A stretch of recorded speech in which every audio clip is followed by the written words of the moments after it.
Vanakkam, Namaskaram, Namaste, Salam, Sabona, and a salutation. Yes, indeed, a grade 9 Indian female learner was allegedly sexually harassed by an African pupil at A.D. Lazarus School in Reservoir Hills. The parent of the learner has opened a criminal charge, and I have had sight of that CARES number, and I will try to keep you posted. Now, moving on to Centenary Secondary School, there has been no response yet from the Department of Education regarding my official complaint regarding the conduct of the department officials in terms of that incident that happened there outside the school. Now, from what I gather, the KZN Department of Education has muzzled the principal, and having noticed a similar pattern around the province, I suspect, this is my suspicion, that the KZN Department of Education officials have plans in place to move that principal out and bring in a principal of their choice. Parents of learners in that school and parents whose kids may attend that school in the following years need to wake up, take notice.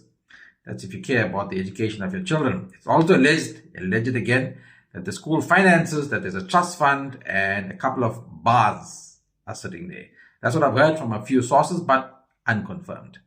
I would also raise my concern about the media houses such as the Post and Lotus FM that carry an Indian mandate.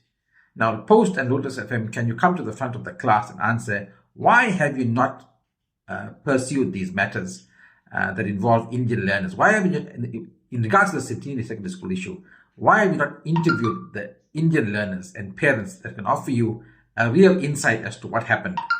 And what happened was that Indian pupils were wantonly attacked by African pupils.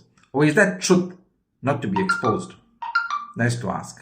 Now, moving on to Westridge High School, I do believe that after my video on the school issues, the principal called an emergency meeting with the staff to discuss the contents of that video, and he has been apparently blaming certain educators for passing information on to me. And since my video, other parents have come forward with similar allegations against the principal, Mr. Sita.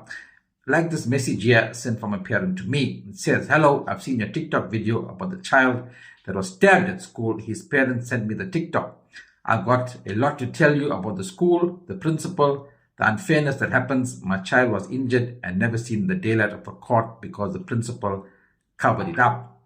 Now, this is a really sad state of affairs considering this is a special needs school, and I hope that the Department of Education officials step in here. Now, regarding the proposed 1860 monument, wherein the construction of that monument was set to start a few months back, further to our representations to the KZN Premier's office, the construction should be halted as the monument did not have the approval of the community. We are glad to announce that the MEC of Arts and Culture has called for a public meeting to discuss the monument. Hence, all construction is stopped, and there will be a public meeting tomorrow, 20th February, 1 o'clock at the 1860 Heritage Center. The public is invited. 1860 NIC Congress, including myself, will be there. This feature proudly sponsored by the Baking Pan in Overport, where I was challenged by the owner, Previn Naidu, that I could not finish their monster burger that feeds 2 to 4 people. Check it out. Give it to me like...